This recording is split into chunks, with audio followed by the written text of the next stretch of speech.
अस्सलाम वालेकुम नाज़रीन, आप देख रहे हैं प्रोग्राम दो टोक। मैं हूं किरण नाज। फील्ड मार्शल सैयद आसिम मुनीर का दौरा ईरान मुकम्मल होते ही अमरीका और ईरान के दरमियान जो मामलात हैं वो तय पा जाने के हौसला अफजा बयानात अल्हम्दुलिल्लाह आना शुरू हो गए हैं।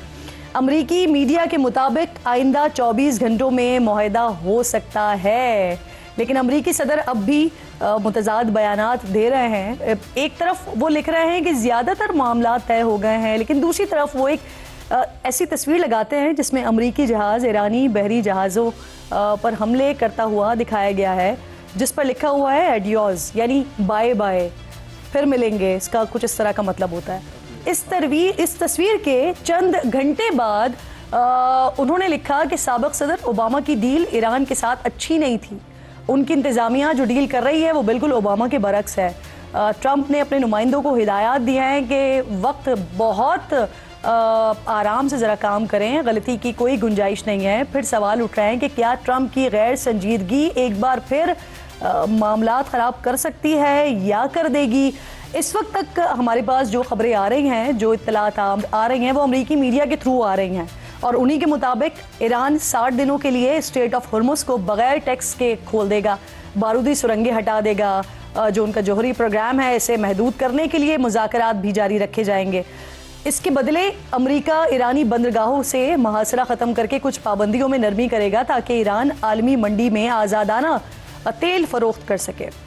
इस अहम वक्त में नाज़रीन, ईरानी सदर मसूद पज़ेश्कियान ने भी बयान दिया है। वो कह रहे हैं कि दुनिया को यकीन दिलाने के लिए तैयार हैं कि ईरान जौहरी हथियार नहीं चाहता। कौमी सलामती से मुतालिक कोई भी फैसला रहबर आला की मंजूरी के बगैर नहीं किया जा सकता। अमरीकी अखबार न्यूयॉर्क टाइम्स के मुताबिक ईरान ने अफजूदा यूरेनियम के ज़ख़ीरे से दस्तबरदार होने पर आमादगी जाहिर की है, लेकिन इसके बरक्स पासदाराने इनकलाब से वाबस्ता ईरानी न्यूज़ एजेंसी तस्नीम ये दावा कर रही है कि अमरीका के साथ मुआहदे में ईरान की जौहरी प्रोग्राम से मुतालिक कोई यकीन दहानी शामिल नहीं है।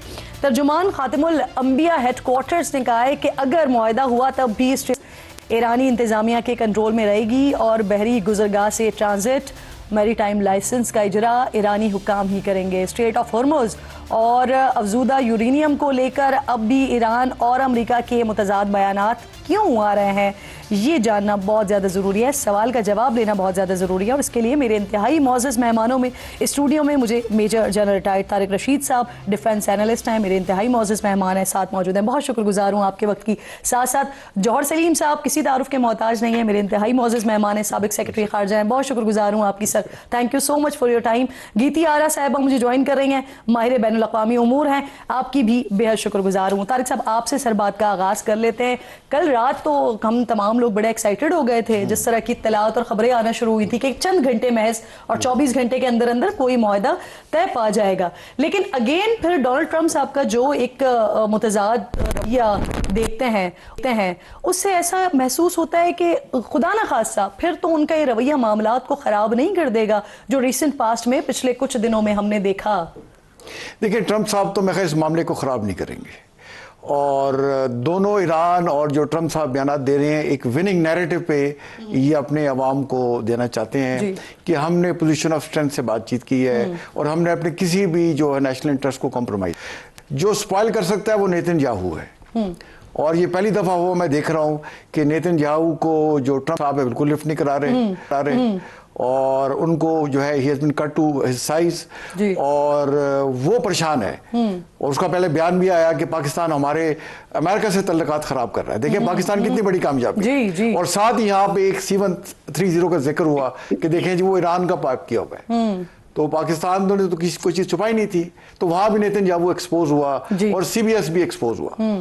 और अब कल ही देखें ये मायदे की खबरें आनी शुरू हुई और आज सुबह देखें जाफर एक्सप्रेस का कोयटा में कैंट से सिटी जा रही थी तो वहाँ इंसिडेंट हुआ।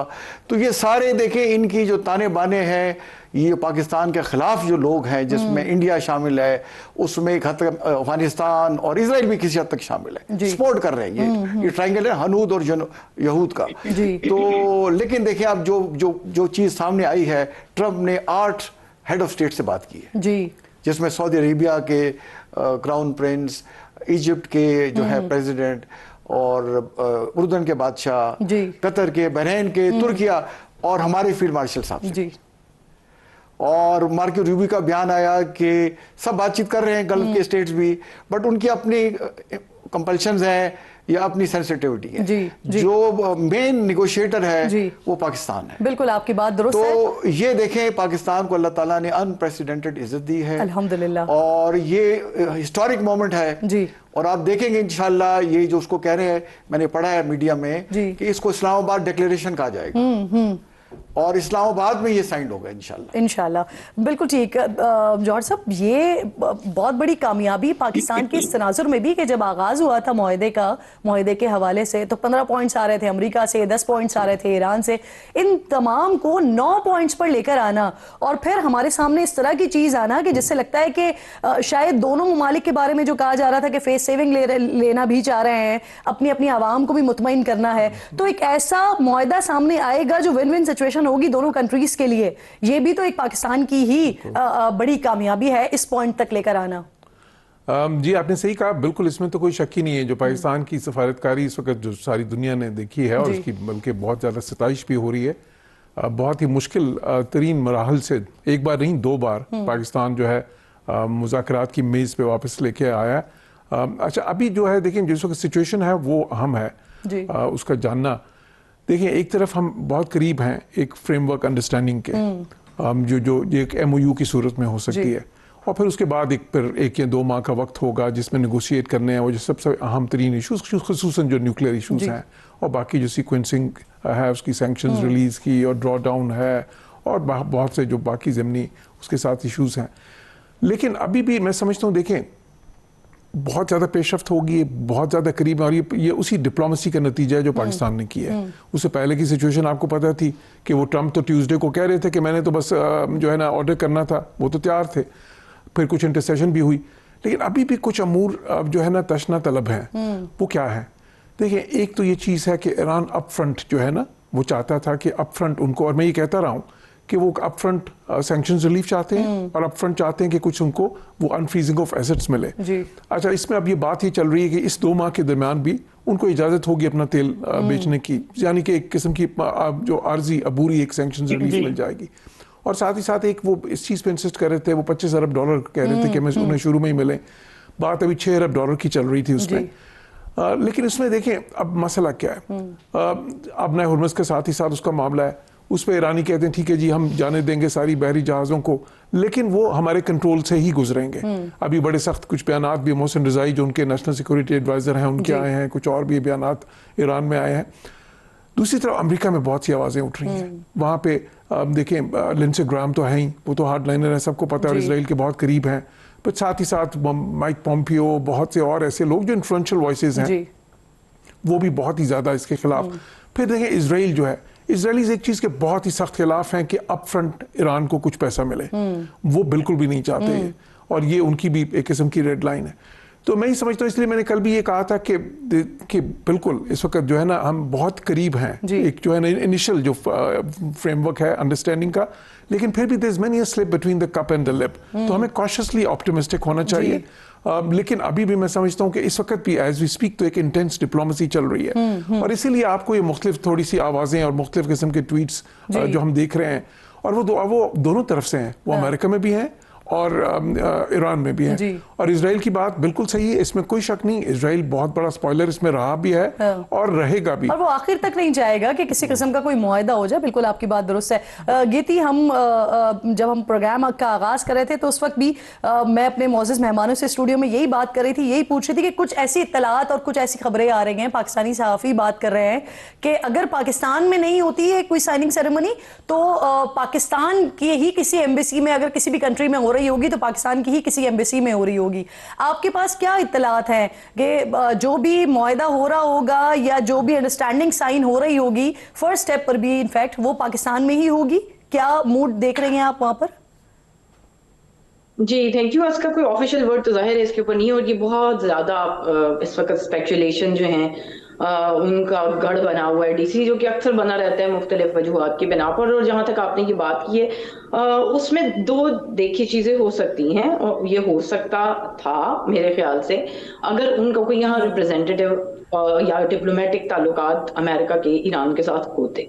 हमारी एम्बेसी तो मौजूद है लेकिन ईरान से कौन होगा, तो और ईरान के लोग या कोई भी ऑफिशियल या कोई भी गवर्नमेंट का इस वक्त जो रिप्रेजेंटेटिव है, क्या वो यूएस में आएगा, क्या वो फील करेंगे सेफ अपने आप को? तो मुझे तो ये नहीं लगता कि ऐसा कुछ होने वाला है कि पाकिस्तान की एम्बेसी हो और somebody would fly in from Iran to sign that MOU. तो it seems a little far-fetched. और जहां तक पाकिस्तान की बात है तो मेरा ख्याल है कि उसके इम्कानात ही ज्यादा हैं।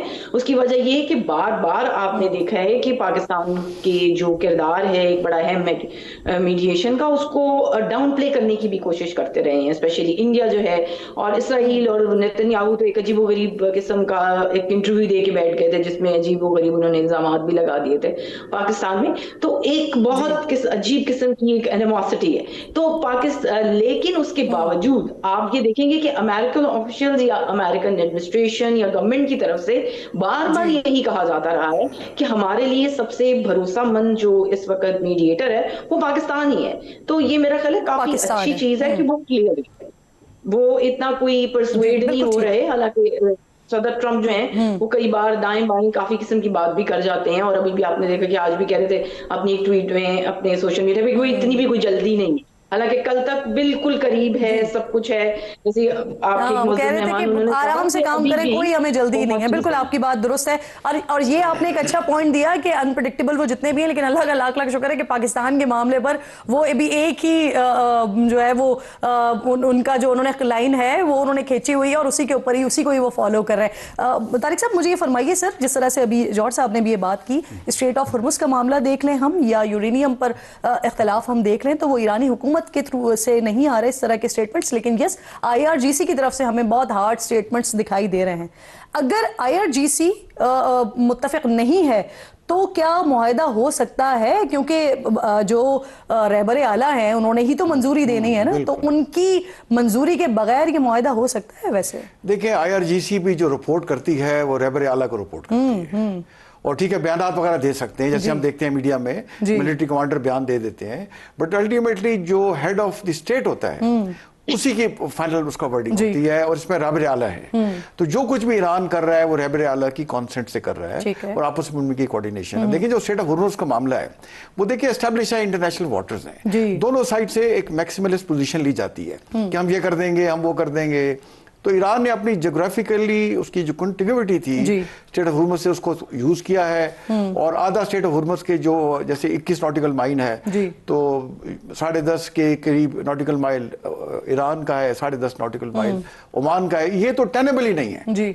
और जो मेरे पास इंफॉर्मेशन है वो बिल्कुल तैयार हो गए हैं कि हम स्टेट ऑफ हॉर्मुज़ खोल देंगे, कोई उस पर टैरिफ नहीं लगेगा। सही जी, लेकिन साथ लिंक करते हैं कि हमारी पोर्ट से उठाएं जो ब्लॉकेट किया हुआ है, और सैंक्शन हटाएं और हमारे एसेट्स को अनफ्रीज करें। तो ये पोस्टरिंग हो रही है, तो ये देखिए ऐसे मतलब मीडिया के बयान दे रहे हैं, इसमें एक ब्रॉड अंडरस्टैंडिंग है, और न्यूक्लियर में ब्रॉड अंडरस्टैंडिंग हो चुकी है कि जो कुछ हमने एनरिच किया हुआ है उसको हम कैप करेंगे, और हम ये कहने को तैयार है अपनी पोजीशन, जैसे पहले कहते रहे कि हम न्यूक्लियर जो है वेपन ग्रेड जो है कोई चीज नहीं बनाएंगे। वैसे सर ये सारी सिचुएशन में ये जो नई चीज आई है वो स्ट्रेट ऑफ हॉर्मुज़ आई है, अदरवाइज तो सारा ये दोहा में भी ये सारी चीजों के लिए रेडी हो गए वो थे। ना JCPO में था ना पिछले साल जून की जंग में था, ये तो बाई प्रोडक्ट है कि ईरान को दीवार से लगाया गया तो उसने अपनी जोग्राफी का इस्तेमाल करते हुए वहां उसका इस्तेमाल किया। बिल्कुल ठीक। और ट्रम्प साहब की जहां तक बात है, देखें वो जो उनके ज़हन में आता है वो कह देते हैं, हमें उन्हें समझना चाहिए, और पाकिस्तान ने सही समझा है,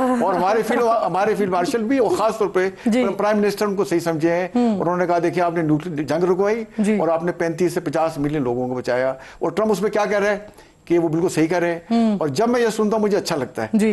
तो हमारे जो पाकिस्तानी है वो उसको सही समझे हैं, तो मैं उम्मीद करता हूं कि चीजें पॉजिटिव हैं, सो फार सो गुड, और आगे स्पॉइलर जरूर होंगे, बट इंशाल्लाह ये मुआहिदा होगा।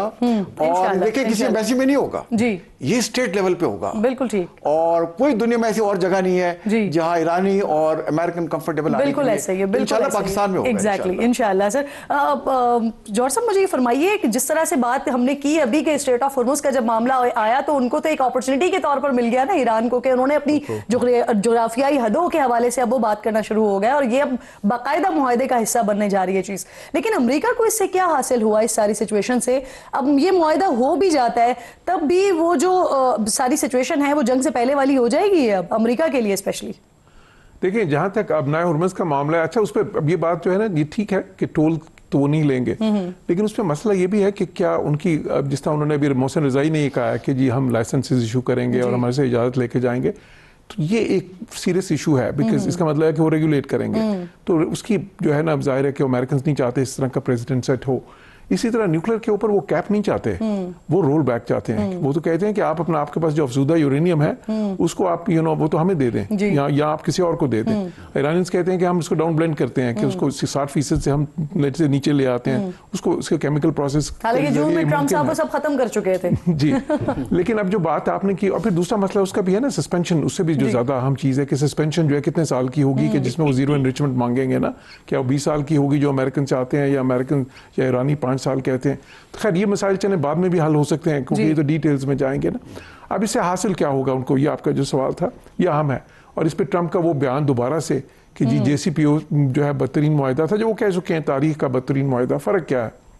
फ़र्क क्या है, JCPO कहता था कि जी आप एनरिच कर सकते हैं 3.67% तक, जो कि सिविलियन न्यूक्लियर लिमिट है, और साथ ही साथ उसमें ये इजाज़त थी कि जो मेडिकल आइसोटोप्स हैं उसके लिए आप कुछ ज़्यादा, हम वो ईरान खुद नहीं कर सकता था, उनको बाहर से वो दिया गया था 10% तक जी।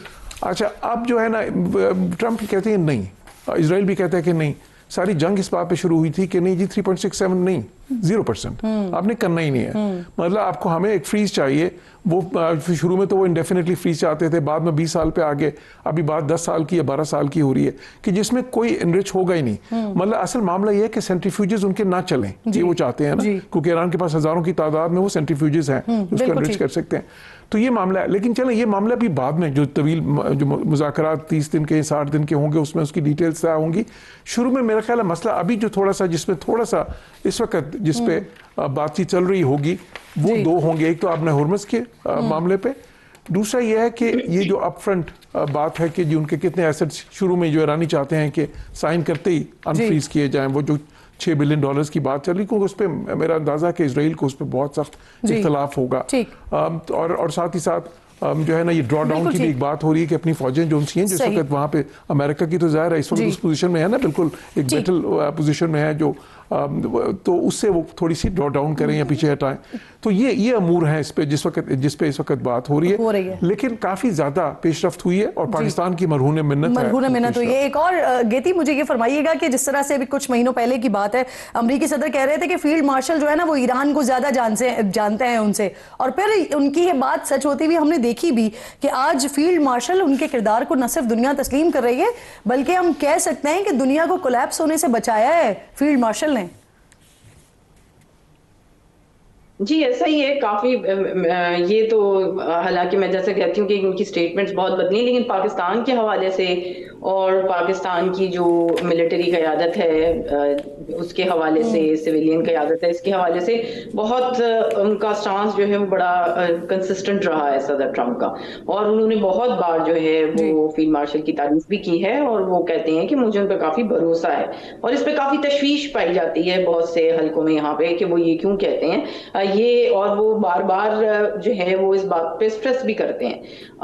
और ये सारी चीजें अगर आप देखें तो ताना बाना जो है वो अमेरिका की उस इंटरवेंशन की तरफ जाता है जो पाकिस्तान और इंडिया के साथ एक जंग का एक माहौल था, जंग हुई थी और वो खत्म हुई थी।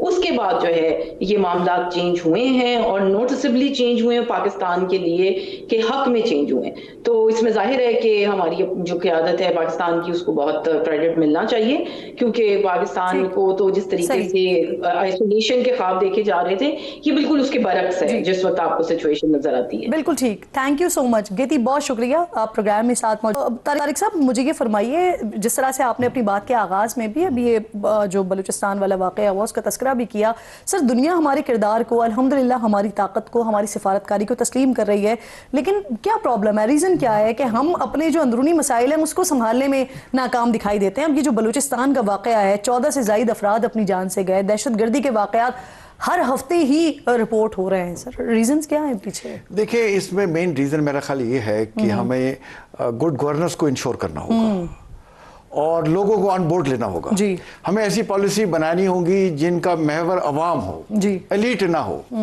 अब मैं देखें खुद 4 साल तक as a senior military commander मैं बलूचिस्तान में रहा हूँ, मैं कोयटा का भी ऑपरेशनल कमांडर रहा हूँ, और मैंने चीज़ों को बड़े क्लोजली देखा है।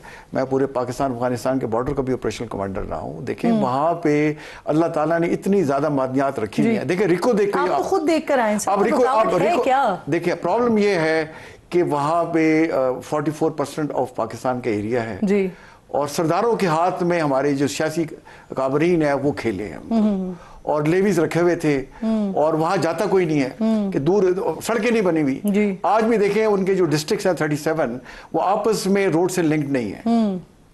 बुक्ती और मरियों का कोलू और डेरा बुक्ती आपस में रोड लिंक नहीं है वहां पे।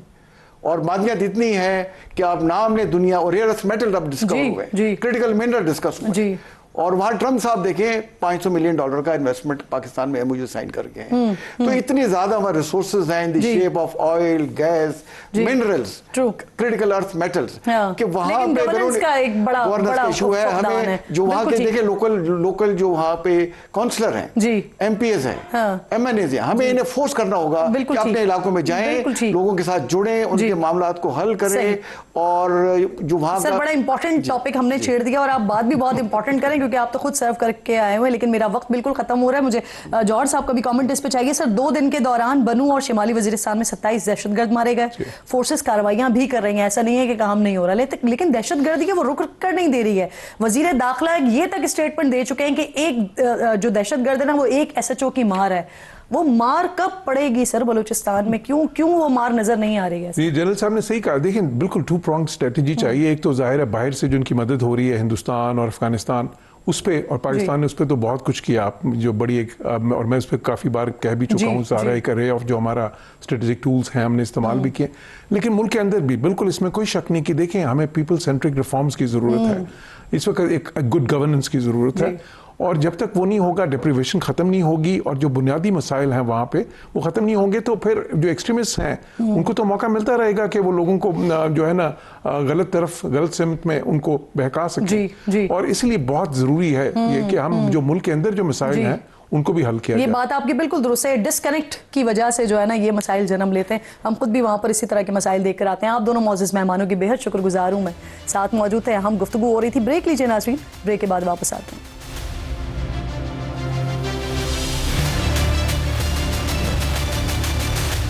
प्रोग्राम में एक बार फिर आपको खुशामदीद कहती हूँ। वज़ीर आज़म का दौरा है चीन और यहाँ पर $5 अरब के मुआहदों के हवाले से बातचीत हो रही है। कितना सूदमंद है ये दौरा, इस पर बात करने के लिए मेरे इंतहाई मोअज़्ज़ज़ मेहमान अशफाक तोला साहब माहिर मईशत हैं, ज्वाइन कर रहे हैं। बहुत शुक्रगुजार हूँ आपके वक्त की। सर सबसे पहले तो ये बताइए इस दौरे को किस तरह से देख रहे हैं, सरमायाकारों के लिए, सरमायादारों के लिए, ताजरों के लिए कितना फ्रूटफुल हो सकता है सर ये दौरा होगा? जी बिस्मिल्लाहिर्रहमानिर्रहीम। थैंक यू किरण देखें, बहुत शुक्रिया। अगर आप देखेंगी ना तो पाक चीन दोस्ती हमेशा बहुत मौजूद रही है और आपको हमेशा पता है चाइना ने हमेशा हमें हर वक्त मदद। एक्चुअली हम खुद पीछे हटे थे और सीपैक में अगर आप देखेंगे जिस तरीके से हम बैकआउट हुए, और अगर हम नहीं होते तो आज हमारी मईशत किसी और शेप थी और हम माशाल्लाह काफी आगे निकल। अब हमें एक और चांस मिला है, पीएम साहब गए हैं, 5 अरब के मुआहदे हुए हैं, पहले ही आपके पास कोई 50 अरब के मुआहदे मौजूद है सीपैक में, तो मैं ये समझता हूँ उनको भी इन्फोर्स करना चाहिए, स्पेशली ग्वादर को बनना चाहिए। बाकी तो चीजें वो बननी चाहिए। बिल्कुल जो हमारे पास जो काम की चीजें हैं वो नहीं बनी और सारे पावर प्लांट बन गए जो आज हमारे सर पे एक मेरा ख्याल है बोझ लेकर। तो ये मेरा ख्याल है बहुत अहम दौरा है। इसके साथ पूरी आपकी मिनिस्टर जो मैंने देखा, इंडस्ट्री सारे लोग मौजूद हैं, आपके आईटी सब मौजूद है, प्लानिंग मिनिस्टर मौजूद है, डिप्टी प्राइम मिनिस्टर तो ऑब्वियसली है, फॉरेन मिनिस्टर भी है। तो इसका मतलब है मेरा ख्याल है बहुत इम्पोर्टेंस है इसकी और ये सिग्निफिकेंट इवेंट है हमारे लिए भी। 75 years of पाक-चाइना रिलेशनशिप और फ्रेंडशिप पूरी। अशफाक साहब कहा यह जा रहा है सर कि $5 अरब के एमओयू साइन होंगे। प्रॉब्लम यह है कि हर बार हम देखते हैं एमओयूज तो साइन हो रहे होते हैं लेकिन फिर ये ग्राउंड इन्वेस्टमेंट में तब्दील नहीं होती है। मैं चाह रही हूँ जरा वजीर आजम ने जो गुफ्तगू की है ना उसका कुछ हिस्सा आप सुनिए, फिर इस पर कमेंट कीजिएगा। We have signed MOUs of worth billions of dollars. 30% of these MOUs have been converted into agreements. In the next 5-7 years, we expect that we increase our agri-product trade to China by about $10 billion. Labor in China today has become pretty expensive. We would like to invite you to come to Pakistan. Ashfaq साहब, देखिए, ये prime minister साहब की बात बिल्कुल दुरुस्त है। आपने देखे ना, मेन यही है हमारी रेड टेपिज्म और IMF का जो प्रोग्राम है ना, वो हमारे लिए सारी चीजों की रुकावट है और हमारी अपनी पॉलिटिकल इश्यूज जो है ना। देखिए, आप SIFC के तहत आपने ग्रीन पाकिस्तान शुरू किया था और उसके तहत आपको 9.1 मिलियन हेक्टर आपने कल्टीवेट करना था, अदर देन जो 22 मिलियन हेक्टर हम अभी। तो वो अगर आप कर लेते और अगर आप उसमें इंटरेस्ट ले लेते तो मेरा ख्याल उसमें कुछ स्ट्रक्चरल इशू भी थे SIFC के लिए अपने, और कुछ हमारी ब्यूरोक्रेटिक एजेंसीज भी थी, कुछ लीगल फ्रेमवर्क के मसले। क्योंकि हम ये चाह रहे थे कि जी बाहर से लोग आए, लैंड ले लें और वो अपना काम करें। ऐसे कोई भी नहीं आएगा जब तक आप अपना स्टेक FDI में नहीं रखेंगे ना। मैं नहीं समझता कि कोई बाहर से आके वो स्टेक देगा।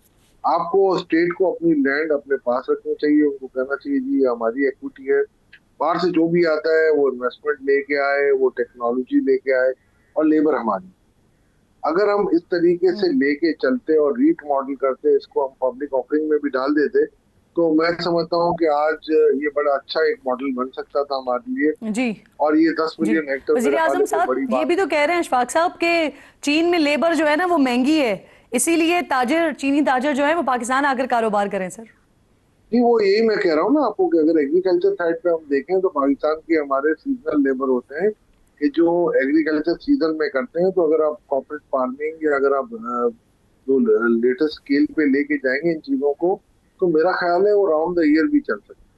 तो वजीर आजम साहब यही कह रहे हो। दूसरी बात उन्होंने ये कही है कि जी अगर फर्ज करें, जैसे मैं आपको एक मिसाल देता हूँ, स्पिनिंग यूनिट है पाकिस्तान में काफी स्पिनिंग, अगर चाइना में ऑर्डर दे और हम अगर चाइना के सप्लायर बन जाएं तो ये के लिए भी आसानी होगी, वहाँ स्पिनिंग एक्टिविटी नहीं होगी। तो ऐसी काफी चीजें जिसको हम एक्सप्लोर कर सकते हैं। सर पिछले 2 सालों में मौजूदा हुकूमत ऐसे इन्वेस्ट ना कई ऐलानात कर चुकी है, दावे कर चुकी है, जरा वो सुनिएगा ऐलानात। कतर $3 अरब की सरमायाकारी पाकिस्तान के अंदर करेंगे। I am extremely grateful to you. Azerbaijan intends to invest $2 billion in Pakistan. UAE के प्रेसिडेंट इज्जत माब जनाब मोहम्मद बिन जायद के साथ उस मीटिंग के बाद $10 अरब की इन्वेस्टमेंट का ऐलान नहीं हुआ, $10 अरब की कमिटमेंट हो गई है। सर क्यों ऐसा है कि माशी टीम जो है इन ऐलानात को हकीकत में नहीं बदल पाती है, या अभी तक तो नाकाम है हकीकत में बदलने से? देखिए, इसकी वजह है, मैं आपको बता रहा हूँ करण, कि अगर फर्ज करें आप इस किस्म के मुआहदे जब करते हैं तो वो ये देखते हैं इन्वेस्टमेंट अपॉर्चुनिटीज और उसके रेट ऑफ रिटर्न। पाकिस्तान जैसी कंट्रीज जो होती है ना, जिनके इक्विटी रिस्क प्रीमियम या डेट रिस्क प्रीमियम जो है ना, कंट्री रिस्क प्रीमियम जिसको हम कहेंगे, वो हायर है, तो उनको इन्वेस्टमेंट रिटर्न भी चाहिए। दूसरा, यहाँ पर जो हमारे लिए प्रॉब्लम सबसे बड़ी आ रही है वो हमारी जो ब्यूरोक्रेटिक है, और हमें 25 दरवाजों से काम करना पड़ता है। SIFC का मतलब ये था कि 1 विंडो ऑपरेशन होगा, जिसको मेरा ख्याल है चलने नहीं दिया गया। और अब तो मेरा ख्याल है IMF भी टूट पड़ा है कि जी इसको आप मातहत करते हैं BOI के या मर्ज करते हैं, वॉट एवर इट इज। ठीक है, इस किस्म की पॉलिसी जब आप लाते हैं, जब तक आप इन्वेस्टर को कहेंगे कि भाई आप मेरे कंट्री में हो, तो वो ये सोचेगा कि यार इधर के लोकल इन्वेस्टर क्यों नहीं। लोकल इन्वेस्टर तंग हुआ है आपकी ब्यूरोक्रेटिक एजेंसी, स्पेशली इनके जो रिफंड निकल लेते हैं, हायर टैक्सेशन रिजीम है, जो हाई हैंडेड है हमारे यहाँ पर चीजों में, हम सूबाई टैक्सेस। चले उम्मीद करते हैं वजीर आजम जो चाइना में MOU साइन कर रहे हैं वो हकीकत में भी बदलें और उसका फायदा जो है वो पाकिस्तानी अवाम तक पहुंचे। बहुत बहुत शुक्रिया अशफाक तख्तुल्लाह साहब, प्रोग्राम में आप साथ मौजूद थे। एक छोटा सा ब्रेक लीजिए नाज़रीन। ब्रेक के बाद जब वापस आएंगे तो मुसलमानों की, भारत के मुसलमानों की बात करेंगे। ईद उल अज़हा करीब है, लेकिन वो ईद उल अज़हा भी नहीं मना सकेंगे। क्यों? जवाब लेते हैं ब्रेक के बाद।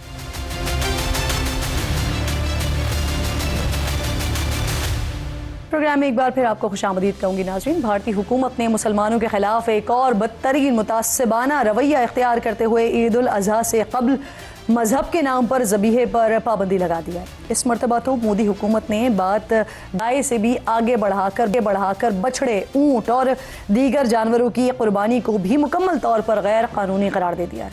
दिल्ली हुकूमत ने तो ज़बीहे पर पाबंदी के खिलाफ वर्जी करने वालों के खिलाफ क्रिमिनल मुकदमा दर्ज करने तक की धमकी भी दी जा रही है। भारत में मगरबी बंगाल और शिमाल मशरक़ी रियासतों के अलावा बाकी तमाम रियासतों में गाय का गोश्त रखना या कुर्बानी करना गैर कानूनी है और इस पर सख्त तरीन सज़ाएँ मुकर्रर हैं। इस मरतबा मगरबी बंगाल में भी बीजेपी की कामयाबी के बाद हुकूमत ने गाय और बैल की कुर्बानी पर पाबंदी लगा दी है। मगरबी बंगाल के मुसलमानों ने बीजेपी हुकूमत की इस चाल का तोड़ यूँ निकाला कि उन्होंने इस साल गाय की कुर्बानी न करने का फैसला कर लिया है ताकि इंतहा पसंद हुकूमत को यहाँ गाय पर सियासत का मौका ही ना मिले। जबकि दीगर इलाकों में भी मुस्लिम हलक़े मसाइल और तनाज़ात से बचने के लिए गाय की कुर्बानी से इजतनाब करते नज़र आ रहे हैं। बीजेपी हुकूमत की इस नफरत अंगेज़ पॉलिसी ने हिंदू मवेशी व्यापारियों को शदीद खतरात से दोचार किया है। ये खबरें भी आ रही हैं कि हिंदू व्यापारी मुसलमानों से जानवर खरीदने की अपीलें कर रहे हैं जिन्होंने पूरा साल मवेशी पाले। उनकी फ़रोख्त ईद उल अज़हा से वाबस्ता होती है, लेकिन अब जानवर न बिकने की वजह से वो भी शदीद माली परेशानी का शिकार हो रहे हैं। हैरान कुन तौर पर सोशल मीडिया पर ऐसी बहुत सी पोस्ट हमें देखने को मिल रही हैं जिनमें हिंदू गाय बेचने के लिए एहतजाज कर रहे हैं और पाबंदी हटाने का मुतालबा कर रहे हैं। यहाँ एक ट्विस्ट भी है, जहाँ एक तरफ मुसलमानों पर पाबंदी है, वहीं दूसरी तरफ भारत दुनिया का तीसरा बड़ा बीफ एक्सपोर्टर भी है और हर साल गोश्त की बरामदात मुसलसल बढ़ भी रही है। 2025 में भारत ने दुनिया भर में 15,60,000 मीट्रिक टन गाय का गोश्त एक्सपोर्ट किया और 2026 में गाय के गोश्त की भारतीय एक्सपोर्ट बढ़कर 17 लाख मीट्रिक टन तक पहुंच जाने का अंदाज़ा है। दुनिया भर में बीफ का 11% हिस्सा भारत पूरा करता है। जी हाँ, वही भारत जहां गाय के नाम पर मुसलमानों के गले काट दिए जाते हैं, मासूम मुसलमानों के घर जला दिए जाते हैं। मोदी हुकूमत की अक़लियतों के खिलाफ इन ही बदतरीन कार्रवाइयों की वजह से दुनिया भर में भी आवाज़ें उठ रही हैं। मोदी के हालिया यूरोप के दौरे में उन्हें सख्त तनकीद का सामना करना पड़ा। नरेंद्र मोदी के नेदरलैंड्स पहुंचने से पहले ही वहां के वज़ीर आज़म ने भारत में अक़लियती बरादरियों के हुकूक़ के हवाले से तशवीश जाहिर की थी। इसके बाद जब मोदी नॉर्वे पहुंचे तो उन्हें अखबार के एक कार्टून में मक्कार मदारी दिखाया गया। सिर्फ इतना ही नहीं बल्कि नॉर्वे की सहाफ़ी हेली ने मोदी से सवाल पूछ लिया, वज़ीर आज़म मोदी, आप दुनिया के सबसे आज़ाद मीडिया से सवाल क्यों नहीं लेते? जब नरेंद्र मोदी जवाब नहीं दे सके तो फिर सहाफ़ी ने इंडियन वज़ारत ख़ारजा की प्रेस कॉन्फ्रेंस में इंसानी हुकूक़ की खिलाफ वर्जियों और मोदी की जानिब से सहाफ़ियों के सवाल न सुनने पर शिकवा भी किया तो उन्हें जवाब सिर्फ ये मिला, इंडिया अजीम मुल्क है, अक़लियतों के साथ होने वाले जुल्म की कोई वजाहत नहीं दी गई। दी भी कैसे जाती? हकीकत छुपती जो नहीं है, आप जितनी भी छुपाने की कोशिश कर लें। वक्त ख़त्म हो गया प्रोग्राम का। इंशाल्लाह नाज़रीन से मुलाकात होगी। जुमे को मुल्क का ख़ास ख्याल रखिए। फ़लस्तीन को, मकबूजा कश्मीर को अपनी दुआओं में याद रखिए। अल्लाह ने के बाद।